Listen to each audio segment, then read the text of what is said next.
There's a stage of psychological development so rare that Carl Jung named it after a goddess.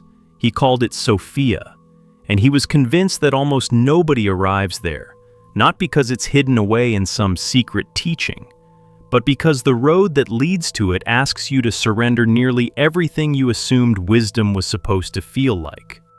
Most people imagine wisdom as a kind of accumulation. You gather knowledge, you collect experiences, you make mistakes and learn from them, and slowly you become wise. That's the story we're told. But Jung watched hundreds of people accumulate all of that and remain fundamentally unchanged. Smarter, more informed, better at explaining themselves, and no closer to the thing he called Sophia than they were at 20. Because Sophia isn't the amount of what you know, it's a transformation in how you know anything at all. It's the final stage of a long inner process, the point where all the fragments of a person finally settle into something clear. And Jung believed that reaching it changes not just how you think, but how you see, how you love, how you suffer, and how you sit inside your own existence. Today I want to walk you through what Jung actually discovered about this final stage, the 4 steps that lead up to it, what specifically happens inside a person when they arrive, why it feels less like enlightenment and more like a quiet clearing of muddy water, and why the very people who reach it almost never announce that they have. Because if you've been sensing lately that something in you is settling, that the old hungers are quieting, and a strange steadiness is taking their place, Jung would want you to understand exactly what's happening to you.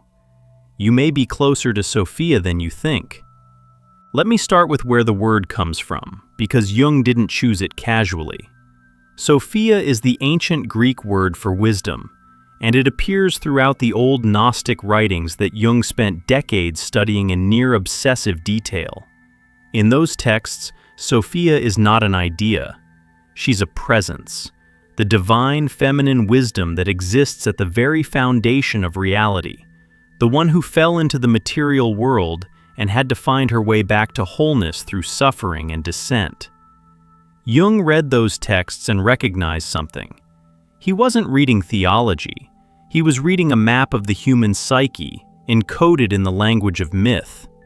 The story of Sophia falling into matter and climbing back toward wholeness was, to him, the story of consciousness itself, the story of what happens inside a single human being over the course of a life fully lived.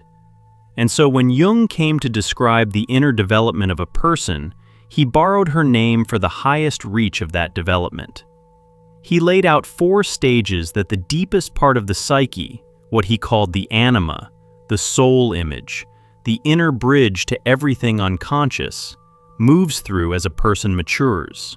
4 stages, each named after a figure from history and myth: Eve, Helen, Mary, and at the summit, Sophia. Now here's what makes this worth understanding, because it's easy to hear 4 stages and assume it's some tidy self-help ladder you climb. It isn't. Jung was describing a slow, often painful evolution in a person's entire relationship to love, to meaning, to the feminine principle inside them, to the unconscious itself. Most people, he observed, get stuck at stage 1 or 2 and spend their whole lives there without ever suspecting there were further to go. Let me show you the road, because you can't understand Sophia without seeing what comes before her. And you might recognize exactly where you've been standing. The first stage, Jung named Eve. This is the anima in its most primal, biological form. At this stage, the inner feminine, the soul's capacity for connection and meaning, is completely fused with instinct, with the body, with the pull of desire and the need for the mother. A person operating from the Eve stage relates to others primarily through what they provide: comfort, security, physical attraction, the satisfaction of a need. There's nothing wrong with this stage. It's where everyone begins. But a person stuck here experiences other people as functions. The partner is a source of comfort or pleasure. love is indistinguishable from need. And when the need isn't met, the whole thing collapses, because there was never anything underneath the need to hold it up. Jung watched grown adults in their 50s still living entirely from the Eve stage, still relating to everyone in their life as either a supplier or a threat.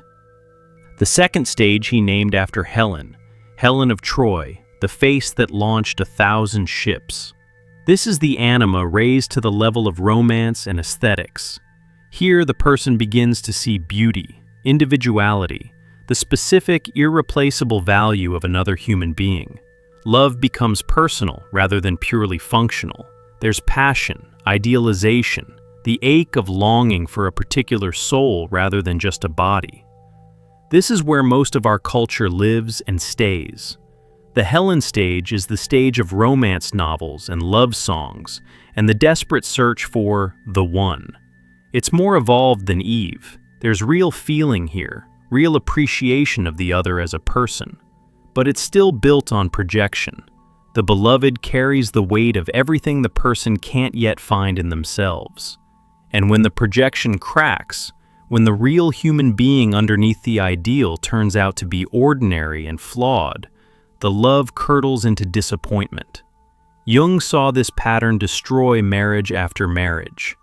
Two people who fell in love with images and woke up next to strangers. The third stage he named Mary, the sacred mother, the spiritualized feminine. At this stage, love lifts up out of the personal and becomes devotion. The person becomes capable of a love that isn't grasping, that doesn't need to possess. It's the love of the mystic, the love that gives without demanding return, the love that sees something holy in the other. Eros becomes agape, desire becomes reverence. This is a genuinely high stage, and many deeply spiritual people reach it and mistake it for the summit. But Jung saw its limitation clearly, and it's subtle. The Mary stage tends to split the world in two. It elevates the spiritual and the pure, while quietly rejecting the earthy, the instinctual, the dark, the bodily. It reaches toward heaven by pushing away the ground, and a person who lives from the Mary stage often develops a hidden brittleness, a goodness that can't tolerate its own shadow, a spirituality that has to keep the messy parts of being human locked in the basement. And this is exactly the wall that has to be broken before Sophia becomes possible. Because Sophia is not more spiritual than Mary, she's more whole, and wholeness includes everything Mary tried to leave behind. So picture the whole road for a moment. A person begins fused with instinct, treating others as need. Then they learn to love the particular beauty of another person. Then they learn to love without possessing, to revere, to give. Each stage is a genuine expansion. Each one costs the person something of the previous stage, and each one, Jung noticed, is where the vast majority of human beings quietly stop. Sophia is the fourth stage, and what makes her different from all three that come before is that she doesn't reach upward or outward at all. She integrates. She takes the instinct of Eve, the passion of Helen, the devotion of Mary, and instead of choosing between them or ranking them, she holds them all at once in a single clear seeing. The wise person doesn't transcend the body to reach the spirit. They stop experiencing them as opposites. That's the shift. That's the doorway. And it's the hardest doorway a human being can walk through because it means giving up the comfort of dividing the world into higher and lower, sacred and profane, light and dark. Jung himself put it in a way that stayed with me. He said that wisdom seeks the middle path, and then he added a strange and honest caveat that it pays for its audacity by a dubious affinity with daemon and beast. What he meant was that real wisdom is dangerous to your innocence. To become genuinely wise, you have to make peace with the parts of existence that the spiritual person spends their whole life trying to rise above. Sophia has dirt under her fingernails. That's how you know she's real. So what actually happens when a person reaches this stage? What changes? Let me try to describe it from the inside, because this is the part almost no one talks about, and it's far stranger and far quieter than the word wisdom would lead you to expect. The first thing that happens is that the noise stops. Not the noise of the world, the noise inside. For most of a life, the psyche is a kind of internal argument. The part of you that wants versus the part of you that judges the wanting. The part that reaches for pleasure versus the part that's ashamed of it. The voice that says you're not enough, locked in permanent combat with the voice that's trying to prove you are. This argument runs beneath everything. It's the background hum of an unintegrated psyche, and most people are so used to it, they don't even know it's there. They think it's just what being a person sounds like. At the Sophia stage, that argument quiets. Not because one side wins, because the person stops needing to referee. The wanting and the judging, the light and the dark, the noble impulse and the base one, they're all allowed to exist in the same room without the person collapsing into panic or shame. Jung would have called this the integration of the opposites, and he considered it the central task of the entire second half of life. When it finally happens, the internal noise that a person carried for decades simply drains out of them. And the silence that replaces it is the first taste of what Sophia actually is. Imagine someone who spent 40 years at war with their own anger. They were raised to be good, to be pleasant, to never make a scene, and so every time anger rose in them, they crushed it. And the crushing took an enormous, invisible amount of energy every single day for 40 years. Now imagine the moment they stop. Not the moment they start raging, the moment they simply let the anger exist inside them without either acting on it or condemning it. They feel it, they understand what it's telling them, and they let it move through. The war ends, and the exhaustion of a lifetime lifts off their shoulders. That's a fragment of what reaching Sophia feels like, multiplied across every internal conflict a person has ever carried. The second thing that happens is that projection collapses, and this one is enormous, because projection is how the unintegrated psyche experiences almost everything. Here's what projection means in plain language. Everything you can't consciously hold inside yourself, you unconsciously see in other people. The rage you won't admit to, you see as everyone else's hostility. The neediness you're ashamed of, you see as other people being clingy and weak. The greatness you're afraid to claim, you see in your heroes and gurus. The darkness you refuse to look at, you see in your enemies. You spend your life reacting to other people as though they were the source of feelings that actually live in you. At the Sophia stage, this machinery goes quiet, because the person has finally met all of it inside themselves. The rage, the need, the greatness, the darkness. They no longer have to farm it out to the world. And the effect of this is that they start seeing other people, maybe for the first time, as they actually are. Not as screens for their own disowned material. As real, separate human beings with their own inner lives that have nothing to do with the observer. This is why wise people seem so uncannily perceptive, and also why they're so hard to manipulate. You can't hook someone with a projection they no longer carry. You can't flatter the wise person by mirroring back their ideal self, because they've already integrated the ideal and know its shadow. You can't provoke them by attacking their weak spot, because they've already faced the weak spot and made peace with it. They see the game because they've stopped playing it inside themselves. Picture a woman in her 60s listening to her adult daughter describe a relationship that's clearly falling apart. A younger, unintegrated version of that mother would have reacted from projection, her own fears about abandonment, her own unlived romantic longings, her own guilt about her own marriage, all of it pouring into the conversation disguised as advice. The Sophia stage mother does something different. She simply listens. She says almost nothing, and when she finally speaks, what comes out isn't her fear or her agenda. It's a clear, quiet observation about what her daughter actually seems to be feeling, something so accurate that the daughter goes silent because she's been seen without distortion for the first time in the entire conversation. That clarity is Sophia. It's what's left when a person stops using other people as mirrors. The third thing that happens is stranger and harder to describe, and Jung came back to it again and again in his later years. The person stops being afraid of contradiction. In fact, they begin to feel most at home precisely in the places where contradiction lives. Most of us are deeply uncomfortable holding two opposing truths at once. We want to know if something is good or bad, right or wrong, whether we should be happy or sad about it. Ambiguity feels like a problem to be solved.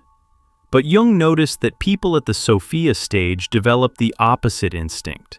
They become suspicious of any answer that's too clean. They understand that life is genuinely paradoxical, that a person can be both cruel and wounded, that a loss can be both devastating and freeing, that they themselves can be both wise and foolish in the same breath. And rather than trying to resolve these contradictions, they learn to live inside them. Jung had a name for the psychological capacity that makes this possible. He called it the transcendent function, the mind's ability to hold two opposing forces in tension long enough that a third thing emerges, something that isn't a compromise between the two, but a genuinely new position that includes both. At the Sophia stage, this stops being an occasional achievement and becomes the person's ordinary way of meeting reality. They no longer flinch away from paradox. They lean into it, because they've learned that the truest things always live in the tension between opposites, never in the comfortable clarity of one side alone. This is also why wise people can seem maddeningly hard to pin down. Ask them a simple either-or question, and they'll often refuse the frame entirely. Not to be difficult, because they can see that the real answer lives in a place your question doesn't have room for. They've stopped believing that reality owes anyone a simple story. And here I want to name the anchor image that I think best captures the whole thing, because Jung reached for images like this constantly. Think of a glass of water that's been stirred until it's cloudy, full of swirling sediment, so murky you can't see through it. That cloudiness is the unintegrated psyche, all its conflicting contents churned together into a haze you can't see clearly through. Now imagine setting the glass down and simply letting it be. Slowly the sediment settles, the water clears. And here's the thing, the sediment doesn't disappear. It's still there, all of it, at the bottom of the glass. Nothing has been removed, but it's no longer clouding the water. And now you can see straight through to the other side. That's the Sophia stage. It isn't the removal of your darkness, your instincts, your contradictions, your shadow. It's the settling of all of it into a stillness so complete that you can finally see clearly through your own depths. The muddiness was never the sediment itself. It was the constant stirring, the endless internal agitation of a person at war with their own contents. When the stirring stops, the water clears, and what you see, when you can finally see through yourself, is everything as it actually is. If something in you has been quietly settling lately, if the old agitation has been draining out of you, and you've been wondering whether that stillness means something is wrong when it might mean something is finally right, that's exactly the moment our guide True Self-Discovery was built for. It's 24 reflection exercises drawn from Jung's work on integration and the deeper self, designed not to stir the water back up, but to help you understand what's happening as it clears. If you feel that settling in yourself right now, follow the link below and let it walk beside you while the sediment finds its place. Now, I've described what happens when a person reaches this stage, but I've been describing it as though it were purely peaceful. And I need to be honest, because Jung was ruthlessly honest about this. Sophia is not a reward. She's not the happy ending where you finally get to relax after doing your inner work. Reaching her costs a great deal, and there are aspects of the Sophia stage that most people would never sign up for if they knew what was coming. Let me tell you about the price, because the price is the truest part of the whole thing. The first cost is a kind of profound aloneness. When a person integrates to this degree, they leave behind the entire economy of ordinary human relating. Most of our connections are built on the exchange of projections. You carry my ideal, I carry your shadow. We hook into each other's unfinished business and call it intimacy. It's how most people bond. But the Sophia stage person has stopped offering hooks and stopped grabbing them. And this means that a huge number of their old relationships simply lose their glue. There's nothing to project onto them anymore, and nothing in them reaching out to project. Jung experienced this directly. During his own long descent into the unconscious, the years he later described as the most important of his life, he became isolated in a way that his colleagues interpreted as breakdown. He withdrew from much of his professional world. People who had been close to him could no longer follow where he was going, and he wrote about the peculiar loneliness of consciousness, the fact that the further you see, the fewer people there are who can see with you. Not because you think you're better than them, because you've walked into a country most people never enter, and there's no way to describe the landscape to someone standing outside it. The wise person is often deeply alone, even when surrounded by people who love them. They can connect. In fact, Jung argued that only integrated people can connect authentically, without the distortion of projection. But the number of people capable of meeting them at that depth is small, sometimes vanishingly small, and they have to make peace with that. They have to learn to be genuinely alone without being lonely, to find the companionship they used to seek from others in their own relationship with the deep self. Some people find this the loneliest freedom imaginable. Others find it the first real peace they've ever known. Usually it's both at once, which is fitting, because by now the person can hold both.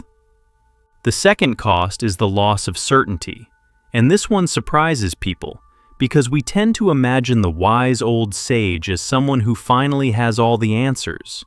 Jung found the opposite. The people closest to Sophia were the ones most comfortable saying, "I don't know." They had let go of the desperate human need to have reality figured out. They understood how little any of us can truly grasp, how vast the unconscious is, how much of existence unfolds beyond the reach of the conscious mind. And rather than filling that vastness with reassuring beliefs, they learned to stand in front of it with open hands. This is a stranger loss than it sounds. Certainty is a kind of psychological home. Our beliefs, our convictions, our sense of how things are, they give us a floor to stand on. The Sophia stage takes that floor away, not by replacing your beliefs with better ones, but by loosening your grip on the need to be certain at all. And in the space where certainty used to be, something else takes its place, a kind of trust that doesn't require answers. Jung would have called it a relationship with the self, that deeper center of the psyche that knows things the conscious mind can't. The wise person doesn't know more than everyone else. They've simply made peace with not knowing, and discovered that on the far side of that surrender, there's a quieter, more reliable kind of guidance than certainty ever was. The third cost is the hardest to talk about, and it's the one Jung was most unflinching about. To reach Sophia, you have to fully absorb the reality of your own darkness. Not intellectually, not as a concept you nod along to. You have to actually meet the parts of yourself you've spent your whole life insisting you're not.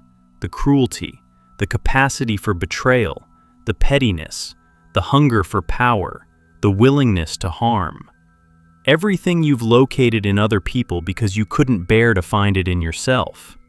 Jung wrote that knowing your own darkness is the best method for dealing with the darkness of other people. And he meant it literally. The reason the wise person can meet the worst of humanity without flinching, without being destroyed by it, without becoming naive or cynical, is that they've already met all of it inside themselves. Nothing another person can do surprises them, because they've stood in front of their own capacity for the same thing. This is what gives them their strange, unshakable compassion. It doesn't come from believing people are basically good. It comes from knowing exactly how dark a human being can be, from the inside, and choosing understanding anyway. But you can imagine what it costs to get there. You have to give up your innocence. You have to surrender the comforting story that you're one of the good ones, that the darkness belongs to them and the light belongs to you. That story is precious to people. It's how most of us hold ourselves together. And Sophia asks you to lay it down and look at what you actually are. All of it. The whole range from luminous to monstrous. And to stop dividing yourself into acceptable and unacceptable halves. Most people would rather do anything than face this, which is precisely why so few reach the stage that lies on the other side of facing it. So let me bring this back to the person listening, because I don't want this to stay abstract. You might be wondering how you would even know if you were approaching this stage. And Jung, from everything he observed, would point you towards some very specific signs. Signs that tend to feel, from the inside, less like triumphant progress and more like something quietly ending. You'd notice that things that used to grip you have loosened their hold. Ambitions that once consumed you feel strangely far away, not because you failed at them, but because you can see through them now. Old resentments you nursed for years have dissolved without your quite deciding to forgive. They simply stopped mattering. The need to be right in arguments has faded. The need to be admired has quieted. The hunger for more success, more validation, more proof that you're enough, has softened into something you can barely remember the shape of. You'd notice that you're spending more time in a kind of contemplative quiet, and that this quiet doesn't feel like depression or withdrawal, even though the people around you might read it that way. There's a fullness in it. You're comfortable being alone in a way that would have terrified a younger version of you. Silence has stopped being something you rush to fill. You'd notice a change in how you see other people. The urge to fix them, to change them, to convince them has diminished. You can let people be wrong. You can let them be who they are without needing them to be different. And underneath that tolerance is something you couldn't have generated on purpose. A spontaneous compassion that arises even for people you don't like, because you can see the wound underneath the behavior, the frightened animal underneath the aggression, the child underneath the tyrant. And you'd notice, perhaps most tellingly, that you've stopped performing. The exhausting project of managing other people's perceptions of you, being seen as smart, good, spiritual, successful, whatever your particular flavor of persona required, has quietly wound down. You're less interested in appearing to be anything.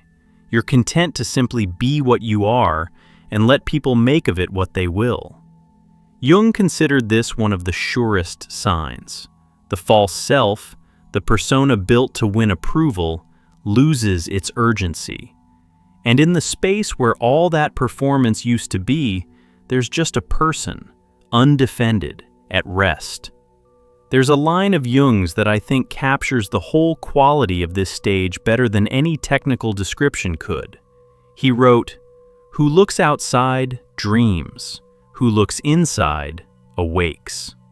For most of a life, we look outside, for meaning, for validation, for the answer, for the person or achievement that will finally make us whole. And that outward looking, Jung said, is a kind of dreaming. It's the state of a psyche that hasn't yet come home to itself. The Sophia stage is the awakening.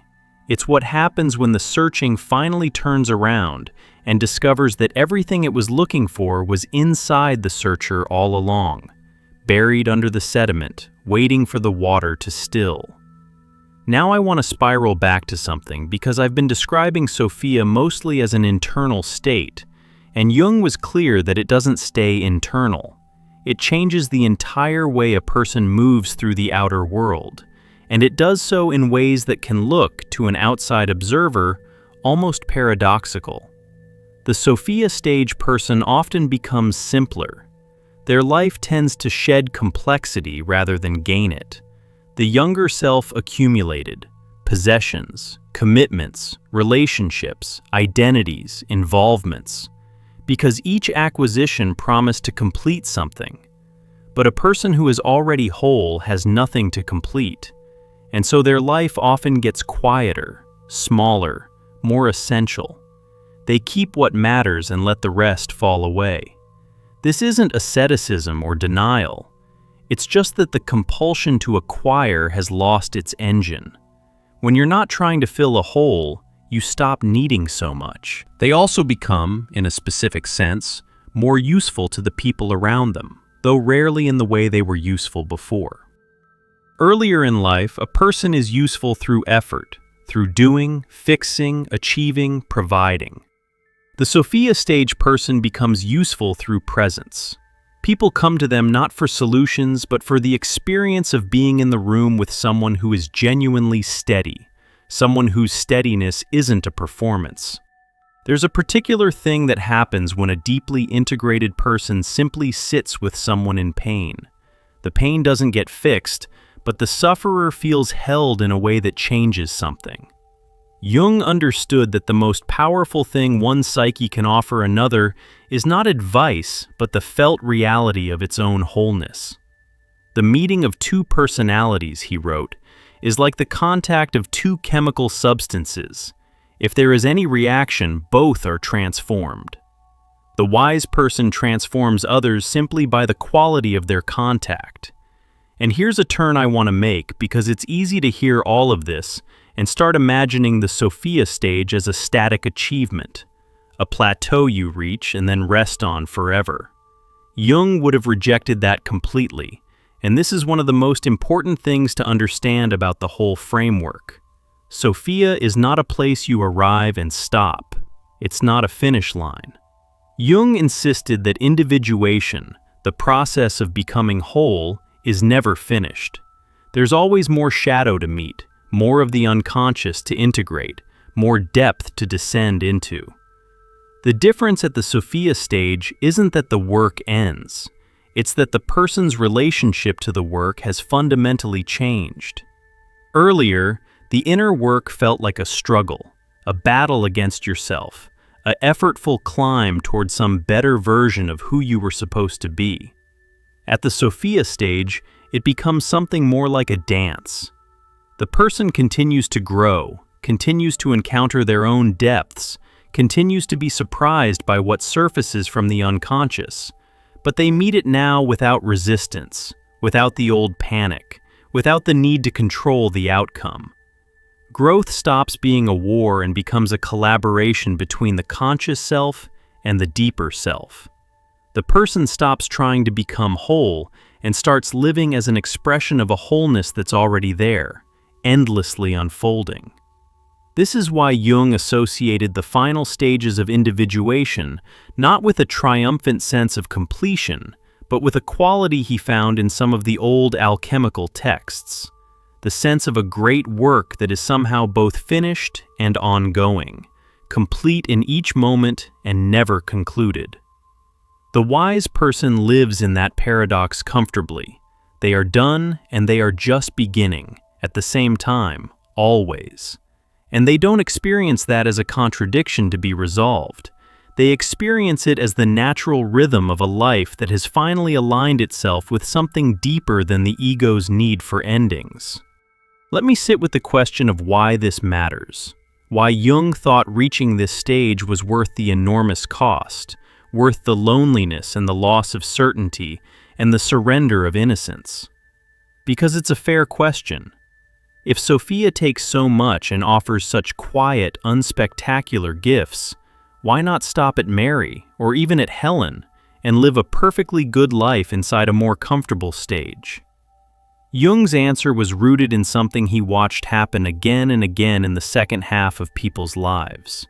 He noticed that a person who stops short of integration, eventually runs into a wall they can't think their way past. Somewhere in midlife or after, the strategies that worked in the first half of life stop working. The pursuit of achievement, status, romance, security, the whole outward-facing project of building a life, reaches its natural limit, and the person is left facing a question the outer world can't answer. Who am I underneath everything I built? What was all of this for? And what do I do now that the things I was chasing have either been caught or revealed as hollow? For the person who stops short, Jung observed, this wall often becomes a slow tragedy. They cling harder to the strategies that no longer work. They chase younger versions of old satisfactions. They grow rigid or bitter or quietly desperate, sensing that something essential was left unlived, but unable to name what it was. Jung called this the tragedy of the unlived life, the particular suffering of a person who reaches the end and knows, in some wordless place, that they never became who they actually were. The Sophia stage is the answer to that wall. It's what becomes possible when a person stops trying to solve the second half of life with first half tools, and instead turns inward to do the one piece of work that the outer world can never do for them. And the reward isn't happiness in the shallow sense. It's something Jung valued far more highly, the sense of having actually lived your own life, of having become the specific person you were always capable of being, of arriving at the end whole rather than fragmented. He put it simply, in a line that has outlived almost everything else he wrote. The privilege of a lifetime is to become who you truly are. Sophia is the name he gave to the far edge of that becoming. And there's a further dimension to why it matters, one that reaches beyond the individual. Jung came to believe, especially in his later years, that the integration of a single person is never purely private. He thought the human race was engaged in a slow, collective process of becoming conscious, that each person who does the difficult inner work of integration adds something to the total consciousness available to everyone. The wise person in this view isn't just healing themselves, they're carrying a small piece of the collective forward, holding a light in a place that was dark, making a possibility real that others can then follow. Jung believed we were in a kind of race between consciousness and catastrophe, and that every individual who reached toward wholeness tilted the balance, however slightly, toward the light. So the person who arrives at Sophia isn't only completing their own journey, they're doing something for all of us. I want to return one more time to the image of the settling water, because I think there's a final layer to it that ties everything together. When the sediment settles and the water clears, the person doesn't just gain the ability to see out through the glass at the world. They gain the ability to see down, into their own depths, all the way to the bottom. And what they find at the bottom is not the frightening chaos they always feared was down there. What they find is a kind of order they never put there themselves. A pattern, a meaning, a deep organizing intelligence that was always operating beneath the surface, running the whole process from underneath, guiding them toward exactly this clearing all along. Jung called that deep intelligence the self, and he distinguished it carefully from the ego, the small conscious I that most of us mistake for the whole of who we are. The great discovery of the Sophia stage, the thing at the very bottom of the cleared water, is that you were never running your own life. Something deeper was. Every wrong turn, every collapse, every dark night, every loss that broke you open. The deeper self was using all of it, weaving it into the slow work of making you whole. And when you finally see this, when you look down through the still water and recognize the pattern that was always there, the last of the fear goes out of you. You stop needing to control your life because you can finally see that it was always being held. This is the deepest thing that happens at the Sophia stage, and it's the reason the wise so often have that quality of unshakable calm. It isn't that nothing can hurt them. It's that they've made contact with something inside themselves that is older and steadier than any hurt.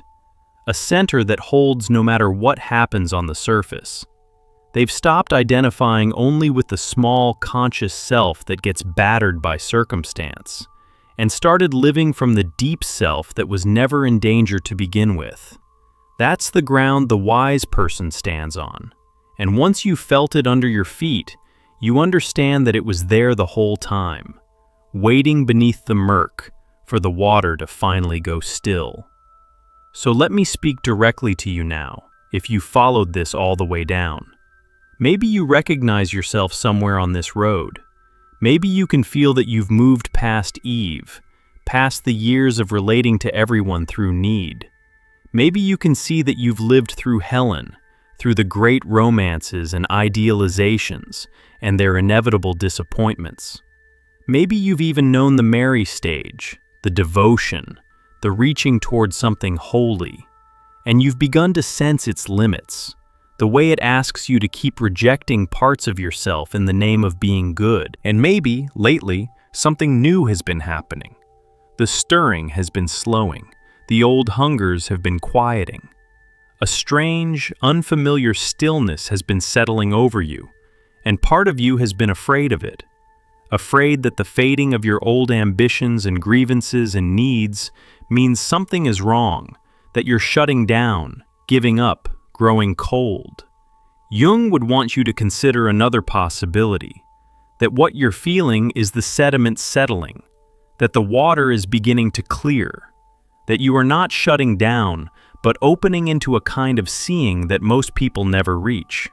If that's where you are, understand that the stillness is not the end of feeling, it's the end of the war.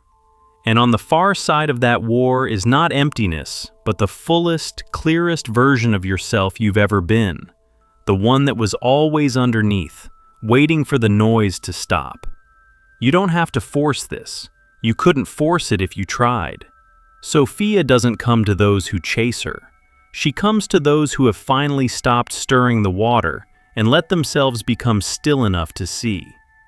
If you feel yourself standing at that threshold, the old life quieting, a new clarity beginning to break through, and no map for the territory you're entering, that's precisely where our guide True Self-Discovery can walk beside you. It's 24 reflection exercises rooted in Jung's work on integration, the shadow, and the deeper self, built for exactly this stretch of the road, when the water is clearing and you're learning to see all the way to the bottom of yourself for the first time. It won't rush you, and it won't stir the sediment back up. It will simply help you understand what you're looking at as the stillness reveals it. Follow the link below, and let it keep you company while you settle into who you actually are.